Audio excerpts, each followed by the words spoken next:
আমার জন্মদিনের দিন দুপুরের লাঞ্চ খাওয়ানোর জন্য অ্যারেঞ্জ করেছে।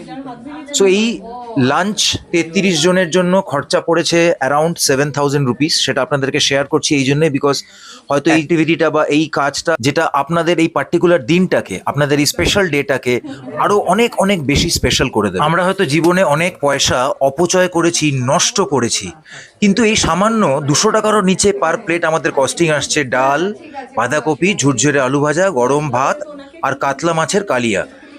আলু ভাজা, এটা ভাত, এটা ডাল, এটা কাতলা মাছ, বাঁধাকপি আর চাটনি।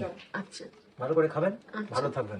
এই বয়স্ক মহিলা চোখের দৃষ্টি সম্পূর্ণ হারিয়ে ফেলেছেন, তাই আমি ওনাকে প্রত্যেকটা আইটেম আলাদা আলাদা করে বুঝিয়ে দিচ্ছি। আদর যত্ন দিয়ে ছেলেকে ছোটবেলা থেকে তিল তিল করে মানুষ করেছেন মা অন্ত প্রাণ, আর সেই ছেলেই লাস্ট 20 বছর ধরে মায়ের কোনো খোঁজ রাখে না।